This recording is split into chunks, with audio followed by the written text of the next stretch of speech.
Hello everyone, welcome on Shubh nursing classes. तो आज की क्लास में हम यहाँ पर बहुत ही इंपॉर्टेंट टॉपिक लेके आए हैं। केस स्टडी फॉर्मेट पर डिस्कशन करेंगे कि केस स्टडी फॉर्मेट को फिल कैसे किया जाता है और ये होता क्या है। तो फर्स्टली तो हम ये देख लेते हैं केस स्टडी होता क्या है, क्योंकि students, nursing student case study और केस प्रेजेंटेशन को लेकर बहुत ही कन्फ्यूज़ होते हैं। तो यहाँ हम देख लेते हैं केस स्टडी। तो केस स्टडी है क्या कि जो भी हम पेशेंट ले रहे हैं, पेशेंट है जो हमारे पास, जिसकी भी हम हिस्ट्री लिए हैं, तो उसकी जो डायग्नोसिस है तो उस पर क्या करते हैं, हम स्टडी करते हैं। तो इसे ही हम केस स्टडी बोलते हैं। अब हम देख लेते हैं कि इसका फॉर्मेट क्या है। तो ये जो हमारा पेशेंट प्रोफाइल है, फर्स्ट ही तो पेशेंट प्रोफाइल हम देखते हैं। पेशेंट प्रोफाइल में क्या क्या देखना होता है, हिस्ट्री कलेक्शन करते हैं। हिस्ट्री कलेक्शन में हमारा जो name, age, sex, education, occupation, religion, marital status, husband name या फिर फादर नेम, वाइफ नेम, अगर या फिर मदर नेम, अगर मैरिड है तो हस्बैंड या वाइफ नेम, अदर नहीं है तो ये हमारा फादर या फिर मदर नेम हो जाता है। एड्रेस हो जाएगा, डेट ऑफ एडमिशन की पेशेंट का जो एडमिशन है वो एडमिट कब हुआ था, डायग्नोसिस क्या है उसकी प्रेजेंट में, और इसके अलावा वार्ड नेम कि किस वार्ड में वो पेशेंट है। देन उसके बाद आईपी नंबर कि वो कौन से आईपी नंबर क्या है या फिर बेड नंबर। तो ये हमारा हो जाता है नॉर्मल हिस्ट्री कलेक्शन हम लेते हैं। देन उसके बाद चीफ कंप्लेन लिखते हैं कि उसकी पेशेंट की चीफ कंप्लेन क्या है।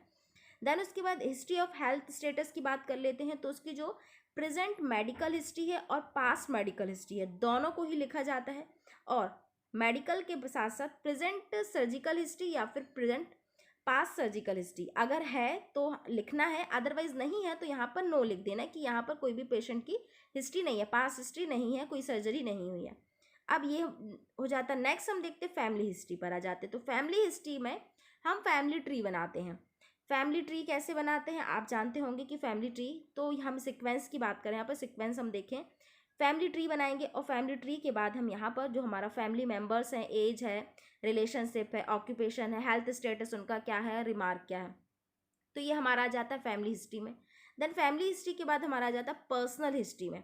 पर्सनल हिस्ट्री में जैसे कि हम देख लेते हैं कि हैबिट क्या है, स्लीप पैटर्न क्या है, जो भी हमारी जो पर्सनल हिस्ट्री होती है वो हमारी इसमें आ जाती है पर्सनल हिस्ट्री में, कि पेशेंट की जो पर्सनल हिस्ट्री क्या है, उसकी हैबिट क्या है, उसका स्लीपिंग पैटर्न क्या है, वो योगा करता है, वॉकिंग करता है, मतलब जो भी उसकी पर्सनल हिस्ट्री है तो इसमें आ जाएगी। सोशो इकोनॉमिक स्टेटस, तो सोशो इकोनॉमिक स्टेटस भी हम देख लेते हैं, जैसे कि हाउसिंग, वेंटिलेशन, इलेक्ट्रिसिटी या फिर वाटर सप्लाई। अब देखिए पर्सनल हिस्ट्री और सोशियो इकोनॉमिक स्टेटस का क्या रोल है, बहुत ही इंपॉर्टेंट रोल है, क्योंकि पर्सनल हिस्ट्री से हमें ये पता चलता है कि उसका डेली रूटीन क्या था। क्योंकि कई बार जो हमारी प्रॉब्लम होती है, कई जो डायग्नोसिस होती है, कि डिपेंड करती है हमारी पर्सनल हिस्ट्री पर, कि हमारे हैबिट पर, मान लो टोबैको खाने की है तो वो भी एक डिसीज़ का कारण हो सकता है। तो इस तरह से बहुत मायने रखती है पर्सनल हिस्ट्री और सोशो इकोनॉमिक, क्योंकि सोशो इकोनॉमिक स्टेटस एक इकोनॉमिक स्टेटस से भी पेशेंट की कंडीशन को अच्छे से जाना जा सकता है कि हाँ इसके कारण ये सारी चीज़ें हो सकती हैं। नेक्स्ट हम यहाँ पर आ जाते हैं फिजिकल असेसमेंट की बात करते हैं। तो फिजिकल असेसमेंट में या फिर फिजिकल एग्जामिनेशन में हेड टू टो एग्जामिनेशन किया जाता है। तो मतलब जो सर से टो तक का जो भी एग्जामिनेशन होता है वो हमारा फिजिकल एग्जामिनेशन के अंदर आता है। तो यहाँ पर हम फिजिकल एग्जामिनेशन को स्टार्ट करते हैं वाइटल साइन से। तो वाइटल साइन चेक करते हैं। वाइटल साइन जो भी उसका टेम्परेचर है, पल्स रेट है या फिर बीपी बढ़ा है, रेस्पिरेशन रेट है, बीपी है, तो ये जस्ट नॉर्मली हम यहाँ पर फिजिकल एग्जामिनेशन में लिख लेते हैं। अब ये जनरल वाइटल साइन हो जाता है। देन उसके बाद आता है जनरल अपीयरेंस। तो जनरल अपीयरेंस में हम देख लेते हैं जैसे कि नरिशमेंट हो गया, बॉडी बिल्डअप हो गया, हेल्थ हो गया, एक्टिविटी हो गया, consciousness, look, body curve, movement, height, weight, तो ये जस्ट नॉर्मल जनरल अपीयरेंस में आ जाते हैं। अब इसके बाद हम देखते हैं स्किन। तो हमें क्या करना है, हेड टू टो एग्जामिनेशन करना है, तो हमें सारी चीज़ें यहाँ पर ऐड करनी होगी। तो ये हमारा जाता है स्किन। तो स्किन में हम यहाँ पर देखते हैं कलर क्या है, टेक्सचर क्या है, टेम्परेचर क्या है, लीजन्स, रैसेस हैं कि नहीं है, लम्स हैं, ईचिंग हो रही कि नहीं हो रही, ड्राइनेस है या फिर यहाँ पर मोल्स हैं। तो देखिए कई बार जो बच्चे हैं, जैसे मान लो स्किन में कलर पूछ लिया तो यहाँ पर नॉर्मल, एबनॉर्मल, प्रेजेंट, एब्सेंट लिख देते हैं, लेकिन ये गलत है, ये बिल्कुल भी नहीं लिखना है। प्रेजेंट, नॉर्मल, एब्सेंट, ये कोई इसका जो फॉर्मेट भरने का कोई तरीका नहीं होता है। तो याद रखिएगा कि जो जैसे मान लो कलर है, स्किन का कलर पूछा है तो कलर भरना है कि उसका जो है रेड, येलो है, रेड है या येलो है, या फिर बोल सकते हैं कि वाइट है, या फिर बोल सकते हैं कि गेहुआ है, सांवला है। तो कलर हमें, टेक्सचर क्या है, टेम्परेचर जो है टेम्परेचर भरना है, नॉर्मल एबनॉर्मल कोई इसका आंसर नहीं होता है। तो ध्यान रखिएगा, नॉर्मल एबनॉर्मल नहीं लिखना है फिजिकल एग्जामिनेशन को, जो पूछा है वही लिखना है। हेड मान लो यहाँ पे साइज और शेप पूछा है तो साइज बताना है कि साइज क्या है पेशेंट की और शेप क्या है ना। उसका ओवल शेप भी हो सकता है, किसी का ओवल होता है, किसी का रेक्टेंगल शेप, क्योंकि फेस का शेप भी होता है, तो हमें ये चीज़ भरना है। अब हेयर एंड स्कल्प की बात कर लेते तो इसमें भी वही सेम पूछा गया है, कलर डिस्ट्रीब्यूशन, हेयर लॉस हो रहा कि नहीं हो रहा, डैंड्रफ है, लाइस है कि नहीं है, हेल्दी है, तो ये हमारा हेयर का हो जाता है। देन आता है हमारे आई का। तो आई में हम देखते हैं विजुअल जो एक्टिविटी है, विजन एक्टिविटी को हम देखते हैं। आई वॉल, जो आई वॉल है वो वर्क कैसे कर रही है, प्रॉपर डायलेटेड है, कंजक्टिवा है, किस तरह से हमें देखने को मिली, स्क्लेरा, कॉर्निया, तो ये हमारा पूरा क्या हो जाता है, आई का एग्जामिनेशन हो जाता है। देन हम नेक्स्ट आ जाते हैं ईयर पर। तो ईयर को भी हम देखते हैं, हेयरिंग, ईयर, यहाँ पर देखते हैं ईयर कैनाल्स क्या है, ईयर ड्रम की क्या हालत है। तो इस तरह से हम ईयर का पूरा देखते हैं, ईयर का एग्जामिनेशन भरते हैं। देन उसके बाद हमारा आ जाता है नोज एंड साइनसिस का। तो नोज साइनसिस का हम सारे फंक्शन को यहाँ पर लिखते हैं। देन माउथ एंड थ्रोट आ जाता है। देन उसके बाद हमारे नेक आ जाता है। अब देखो यहाँ पर आ जाता है रेस्पिरेटरी सिस्टम। देखिए, अगर ये तो हमारा हेड टू टो जो होगा वो कंपलसरी होगा, लेकिन अगर यहाँ पर सिस्टम की बात कर लेते हैं, अगर डायग्नोसिस में समझ में आता है कि उसको कार्डियो से रिलेटेड कोई प्रॉब्लम है, रेस्पिरेटरी से रिलेटेड कोई प्रॉब्लम है, तो हम किसी एक सिस्टम पर यहाँ पर हिस्ट्री लेंगे, फिजिकल एग्जामिनेशन करेंगे। मान लो हमारा गैस्ट्रोइंटेस्टाइनल सिस्टम से कोई इसको प्रॉब्लम है, तो हम किसी एक सिस्टम को लेंगे। तो गैस्ट्रोइंटेस्टाइनल सिस्टम ले लिया हमने कि उसको क्या है, इंटेस्टाइनल प्रॉब्लम है, कोई गैस्ट्रोइंटेस्टाइनल से रिलेटेड कोई प्रॉब्लम है, तो हम इस सिस्टम पर स्टडी करेंगे। जरूरी नहीं है कि हम सारे सिस्टम पर स्टडी करें, क्योंकि हमने हेड टू टो ऑलरेडी कर ली है।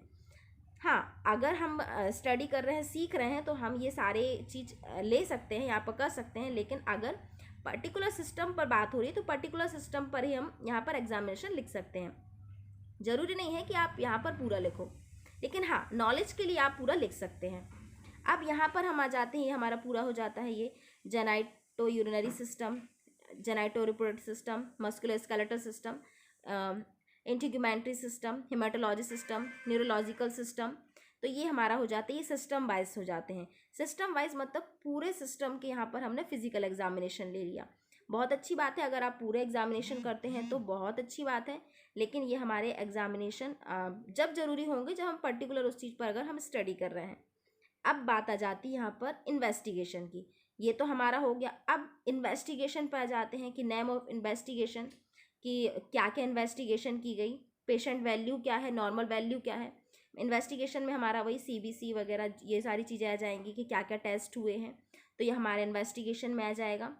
नेक्स्ट हम देखते हैं मेडिकेशन चार्ट की, जो ड्रग कौन कौन सी चली है, डोज क्या दे रहे हैं, रूट क्या दे रहे हैं, अगर IV है, IM है या फिर ओरल है, फ्रिक्वेंसी क्या है, एक्शन क्या है उसका, और उसका साइड इफेक्ट क्या है, और यहाँ पर हमें देखना है नर्स की रिस्पॉन्सिबिलिटी क्या है। तो ये मेडिकेशन चार्ट हो जाता है। देन उसके बाद इनटेक एंड आउटपुट रिकॉर्ड भी हम यहाँ लिख सकते हैं अगर वहाँ पर प्रेजेंट है तो। नेक्स्ट हम देखते हैं यहाँ पर नर्सिस नोट। नर्सिस नोट में जैसे कि टाइम हो जाता है, डाइट हो जाता है कि डाइट उसको कितने टाइम दे रहे हैं, मेडिकेशन हम कितने टाइम दे रहे हैं, नर्सिंग केयर प्लान हो जाता है, तो ये नर्सिंग नोट के अंदर आ जाता है। नेक्स्ट हम यहाँ पर देखते हैं न्यूट्रिशन असेसमेंट भी हम यहाँ पर लिख देते हैं। नेक्स्ट यहाँ पर आ जाता है मैन एनाटॉमी एंड फिजियोलॉजी, कि जो भी डायग्नोसिस है उसकी एनाटॉमी एंड फिजियोलॉजी हमें लेनी है ना। तो ये एनाटॉमी और फिजियोलॉजी उस पर हमें की जाती है। मान लो जो भी फंक्शन से रिलेटेड कोई प्रॉब्लम है, तो सबसे पहले उसकी एनाटॉमी फिजियोलॉजी लिखते हैं, सबसे पहले उस पर्टिकुलर फंक्शन पर स्टडी की जाती है। जब हमें नॉर्मल उसकी वैल्यू पता रहेगी, तब हम उसके एबनॉर्मलिटी को जज कर पाएंगे। तो यही केस स्टडी का मैन है कि इसमें आ जाती है एनाटॉमी एंड फिजियोलॉजी, उस पर्टिकुलर ऑर्गन की जहाँ पर वो डैमेज है, तो उसकी एनाटॉमी एंड फिजियोलॉजी आ जाती है। नेक्स्ट हम आ जाते हैं डिसीज कंडीशन पर। तो हमने एनाटॉमी फिजियोलॉजी तो देख ली। नेक्स्ट हम देखते हैं फिजिकल कंडीशन पर बुक पिक्चर और पेशेंट पिक्चर। मान लो बुक पिक्चर पेशेंट पिक्चर की बात करते हैं। अब यहाँ बुक पिक्चर पेशेंट पिक्चर में क्या लिखना है, डेफिनेशन तो हम लिखेंगे ही। अब इसके बाद मान लो कॉजेस हमें देखने को मिलते हैं। कॉजेस हमें कई तरह के हमें देखने को मिलेंगे बुक में, लेकिन यहाँ पर हमें लिखना है कॉजेस बुक पिक्चर के, मतलब जो हमने बुक में पढ़े हैं। लेकिन पेशेंट पिक्चर के साइड में हमें क्या लिखना है कि पेशेंट में हमने क्या क्या कॉजेज देखे हैं, तो पर्टिकुलर ओनली हम यहाँ पर लिखेंगे। अब सेम यहाँ पर सिम्टम में भी करना है, सेम हमारा हो जाएगा। क्लिनिकल मैनिफेस्टेशन पर आ जाते हैं तो सेम यही कंडीशन होगी। और डायग्नोसिस पर आ जाते हैं, डायग्नोसिस क्या क्या की है, तो ये भी बुक पिक्चर में क्या है और पेशेंट पिक्चर में क्या है। ट्रीटमेंट की बात कर ले तो ट्रीटमेंट भी बुक पिक्चर और पेशेंट पिक्चर, इस तरह से जो भी हमारे डिसीज कंडीशन है उसकी हमें ये patient picture and book picture दोनों लिखनी होगी। अब नेक्स्ट आ जाते हैं हमारा नर्सिंग डायग्नोसिस। तो नर्सिंग डायग्नोसिस तो हमें करना ही करना, तो नर्सिंग डायग्नोसिस मिनिमम हमारे पास 5 नर्सिंग डायग्नोसिस होनी चाहिए, और जितनी नर्सिंग डायग्नोसिस होगी उसी के अकॉर्डिंग हमारा केयर प्लान होगा। तो यहाँ पर हमारे पास 5 नर्सिंग डायग्नोसिस है, तो हमारे पास 5 केयर प्लान भी बनेंगे। 5 दिन के यहाँ पर हमारे पास केयर प्लान बनेंगे। तो ये हमारा केयर प्लान का फॉर्मेट हो जाता है। असेसमेंट, डायग्नोसिस, गोल, प्लानिंग, यहाँ पर इम्प्लीमेंटेशन, इवैल्यूएशन। रैशनल लिखना है, आप रैशनल जरूरी नहीं है, प्लानिंग, इम्प्लीमेंटेशन, इवैल्यूएशन तक इनफ है। तो ये हमारा हो जाता है नर्सिंग केयर प्लान। देन इसके बाद हम लिखते हैं हेल्थ एजुकेशन। याद रखिएगा कि पहले nursing diagnosis, then care plan, then यहाँ पर हेल्थ एजुकेशन। इसके बाद रिकॉर्डिंग एंड रिपोर्टिंग लिखना है कि जो भी हमें देखने को मिला है 5 डेज में। समरी लिखना है, पेशेंट की जो भी समरी है।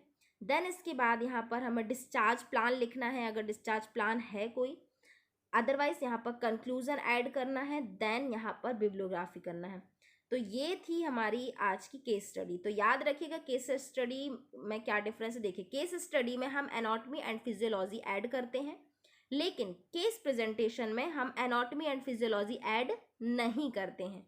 अगर हम एनाटॉमी फिजियोलॉजी ऐड यहाँ पर, क्योंकि हमने स्टडी की है तो इसकी एनाटॉमी फिजियोलॉजी उस चीज़ के बारे में हमें स्टडी करनी पड़ेगी, लेकिन प्रेजेंटेशन में हमें क्या करना है, ओनली प्रेजेंट करना है।